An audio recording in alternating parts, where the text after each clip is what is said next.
Hello વિદ્યાર્થી મિત્રો, કેમ છો? બધા મજામાં ને?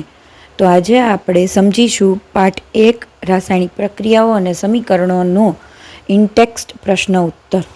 પેજ નંબર 6 પરનો પ્રશ્ન નંબર 1. મેગ્નેશિયમની પટ્ટીને હવામાં સળગાવતા પહેલા શા માટે સ્વચ્છ કરવામાં આવે છે? જવાબ: મેગ્નેશિયમ ધાતુ ખૂબ જ ક્રિયાશીલ હોવાથી તેને હવામાં ખુલ્લી રાખતા તેની બહારની સપાટી પર MgO નું નિષ્ક્રિય પડ બને છે. એટલે કે જ્યારે મેં પાઠની સમજૂતી કરાવી છે ત્યારે જ સમજાવ્યું હતું કે ગમે તે વસ્તુ હવામાં જ્યારે ખુલ્લી રહે છે, ગમે તે ધાતુ, તેની ઉપર ઓક્સિજનનું પડ જામી જાય છે અને ઓક્સિજન મિશ્ર થઈ જાય છે, ઓક્સાઇડ બને છે. આ MgO ના નિષ્ક્રિય પડને કાચ પેપર વડે સાફ કરવાથી મેગ્નેશિયમની પટ્ટી સરળતાથી ઓક્સિજન સાથે પ્રક્રિયા કરે છે. આથી મેગ્નેશિયમની પટ્ટીને હવામાં સળગાવતા પહેલા સાફ કરવામાં આવે છે. પ્રશ્ન નંબર 2. નીચે દર્શાવેલ રાસાયણિક પ્રક્રિયાઓ માટે સમતોલિત સમીકરણ લખો. અહીંયા જે શાબ્દિક રાસાયણિક પ્રક્રિયાઓ આપેલી છે તેના માટે શાબ્દિક ની જગ્યાએ સમતોલિત સમીકરણો લખવાના છે. પહેલું, હાઇડ્રોજન પ્લસ ક્લોરીન શું આપે છે? Hydrogen chloride. જવાબ આવશે H2 plus Cl2 gives 2HCl. બીજું, barium chloride plus aluminium sulphate આપે છે barium sulphate plus aluminium chloride. જવાબ આવશે 3BaCl2 plus Al2SO4 thrice, એટલે કે 3 વખત gives 3BaSO4 plus 2AlCl3. ત્રીજું, સોડિયમ પ્લસ પાણી આપે છે સોડિયમ હાઇડ્રોક્સાઇડ પ્લસ હાઇડ્રોજન. તો જવાબ આવશે 2Na plus 2H2O gives 2NaOH, એટલે કે સોડિયમ હાઇડ્રોક્સાઇડ પ્લસ H2. ત્રીજો પ્રશ્ન, નીચે દર્શાવેલ પ્રક્રિયાઓ માટે ભૌતિક અવસ્થાઓની સંજ્ઞા સહિતના સમતોલિત રાસાયણિક સમીકરણ લખો. ભૌતિક અવસ્થા એટલે કે કઈ અવસ્થામાં કઈ વસ્તુનો વપરાશ થયો છે, એટલે પ્રક્રિયકો કઈ અવસ્થામાં છે, નિપજો કઈ અવસ્થામાં છે એ પણ લખવાનું છે. બેરિયમ ક્લોરાઇડ અને સોડિયમ.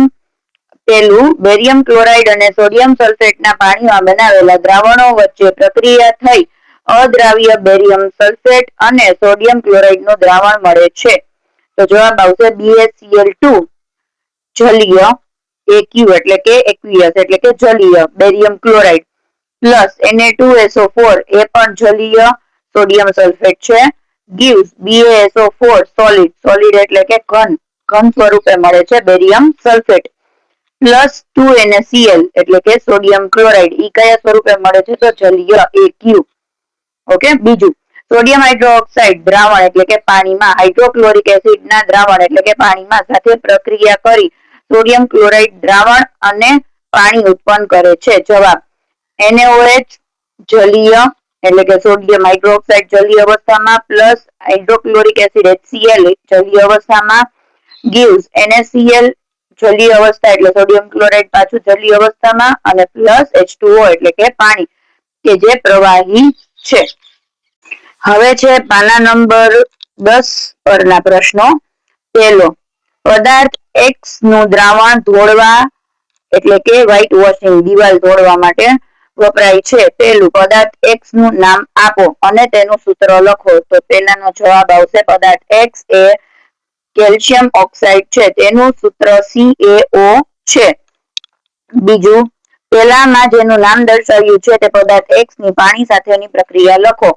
કેલ્શિયમ ઓક્સાઇડ પાણી સાથે તીવ્રતાથી પ્રક્રિયા કરી ચૂનાનું નીતર્યું પાણી એટલે કે કેલ્શિયમ હાઇડ્રોક્સાઇડ બનાવે છે CaOH twice અને અધિક પ્રમાણમાં ઉષ્મા મુક્ત કરે છે. CaO plus H2O gives CaOH twice એટલે 2 વાર પ્લસ ઉષ્મા ઘણી બધી ઉષ્મા મુક્ત કરે છે. બીજો પ્રશ્ન, પ્રવૃત્તિ 1.7 માં એક કસનળીમાં એકત્ર થતો વાયુનો જથ્થો એ બીજી કસનળીમાં એકત્ર થતા વાયુના જથ્થા કરતા બમણો શા માટે છે? આ પ્રવૃત્તિ 1.7 કઈ છે? તો વિદ્યુત વિભાજનથી આપણને પાણીનું જ્યારે વિદ્યુત વિભાજન કરી છે ને એ પ્રવૃત્તિ છે. તો આ વાયુનું નામ દર્શાવો. જવાબ, પાણીના વિદ્યુત વિભાજન દરમિયાન હાઇડ્રોજન અને ઓક્સિજન અલગ મળે છે. પાણીમાં 2 ભાગ હાઇડ્રોજન અને 1 ભાગ ઓક્સિજન હોવાથી એક કસનળીમાં 2 ભાગ હાઇડ્રોજન અને બીજી કસનળીમાં 1 ભાગ ઓક્સિજન વાયુ મળે છે. આમ મળતા હાઇડ્રોજન અને ઓક્સિજન વાયુનું કદથી પ્રમાણ 2:1 છે. 2H2O જ્યારે વિદ્યુત વિભાજન કરવામાં આવે છે શું આપે છે 2H2 પ્લસ O2. ઓકે, એટલે હાઇડ્રોજન વાયુ અને ઓક્સિજન વાયુ મળે છે, જ્યારે હાઇડ્રોજન વાયુ ઓક્સિજન વાયુ કરતા વધુ પ્રમાણમાં મળે છે. હવે પાના નંબર 13 પર પ્રશ્ન નંબર 1, જ્યારે કોપર સલ્ફેટના દ્રાવણમાં આયનની ખીલી ડુબાડવામાં આવે ત્યારે કોપર સલ્ફેટના દ્રાવણનો રંગ શા માટે બદલાય છે?